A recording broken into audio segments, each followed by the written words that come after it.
রাজ্যের বিধানসভা নির্বাচন আর কয়েক মাসের অপেক্ষা, তার আগে নির্বাচন কমিশনের সঙ্গে কি সংঘাতের পরিস্থিতি আগামী দিনে রাজ্যে তৈরি হওয়ার কোনো পরিস্থিতি আছে? কমিশনের নির্দেশে আংশিক সায় দিল রাজ্য, দুই আধিকারিককে ভোটের কাছ থেকে অব্যাহতি দিল রাজ্য। অনেকে কথা বলছেন, বিশেষ করে নিন্দুকেরা, যে এটা করা ছাড়া রাজ্যের কাছে কোনো উপায় ছিল না, কিন্তু সত্যি কি তাই বিষয়টা যদি একটু ব্যাখ্যা করেন। না, রাজ্যের কাছে কি উপায় ছিল বা ছিল না সেটা কিন্তু এই আংশিক সায়ের মাধ্যমে পরিষ্কার হয়ে যাচ্ছে যে রাজ্য অবশ্যই কোঅপারেটিভ ফেডারেলিজমের যে মূল স্ট্রাকচার এবং সংবিধানে যে 310 নম্বর ধারা বা তার পরিবর্তক যে ধারাগুলোতে আমাদের যে পাবলিক সার্ভিস কমিশনের দায়বদ্ধতার কথা বলা রয়েছে সেগুলোও খুব পরিষ্কার রয়েছে।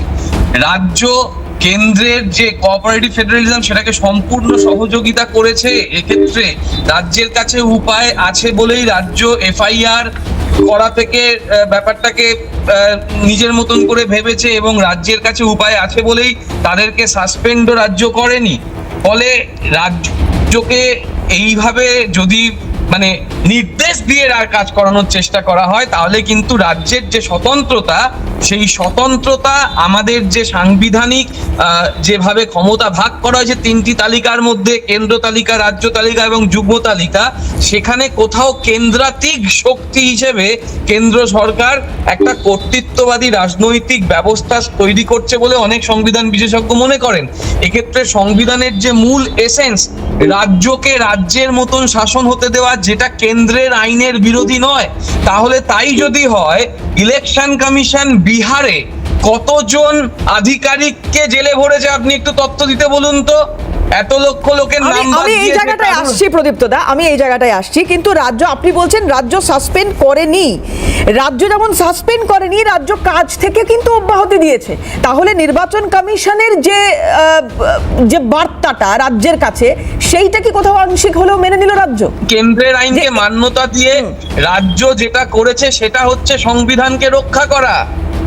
কিন্তু কেন্দ্র 267 ধারা অনুযায়ী যে সেন্ট্রাল স্টেট অ্যাডমিনিস্ট্রেটিভ রিলেশনের জন্য যে ইন্টারস্টেট কাউন্সিল কোনো সমস্যার জন্য, কোনো বিশেষ বিষয়ের সমস্যার জন্য কেন্দ্র রাজ্যের আলোচনার জন্য যে আন্তঃরাজ্য পরিষদের গঠন এবং তার ভূমিকা, সেখানে সম্পূর্ণ কেন্দ্র ব্যর্থ এবং সেই ব্যর্থতা নিয়ে কেন্দ্র কিন্তু আজকের দিনেও চূড়ান্ত অস্বস্তির মধ্যে রয়েছে। কেন্দ্র কিচ্ছুটি করতে পারবে না।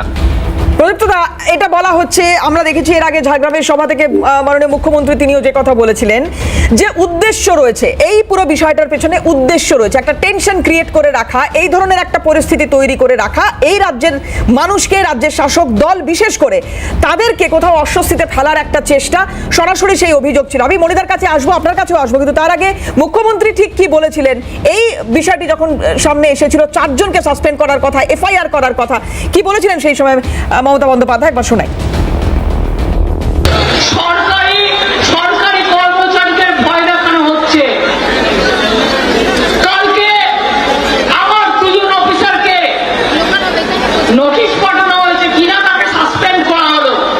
আমরা বলি তোমার ইলেকশন এখন ডিক্লেয়ার হয়েছে, কোন আইনের বলে তুমি নোটিশ পাঠিয়ে দিচ্ছ, সাসপেন্ড করছো, আর বলে দিচ্ছ এফআইআর করতে হবে না।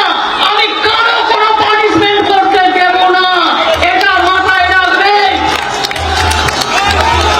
ভয় পাওয়ার কোনো কারণ নেই। তুমি অফিসারদের ভয় দেখাচ্ছ, পুলিশকে ভয় দেখাচ্ছ। শুনুন, আপনাদের প্রোটেক্ট করার দায়িত্ব আমাদের, আমরা আপনাদের রক্ষা করবো জীবন দিয়েও। কোনো চিন্তা করবেন না, কেউ হতাশ হবেন না। যদি তারা অন্যায় করে না থাকে, মনে রাখবেন আমাদের অফিসারদের প্রোটেকশন দেওয়ার ক্ষমতা আমাদের আছে। রাজ্যের এখতিয়ারে কি কোথাও হাত পড়ছে মনিদা? যেটা হচ্ছে বা যে ঘটনা ঘটছে, মমতা বন্দ্যোপাধ্যায় সেদিনকে এই সভা থেকে একদম স্পষ্টভাবে বলেছিলেন যে এটা আপনারা করতে পারবেন না। মনিদা, দেখুন ব্যাপারটা কি হচ্ছে, টিএমসি প্রতিনিধি প্রদীপ্ত যেটা বললেন, ইস্যু হচ্ছে election commission versus state government. ও এতক্ষণ যেটা বলে গেল central government versus state government, ও কিন্তু ইলেকশন কমিশনের বিরুদ্ধে একটা কথাও বললো না।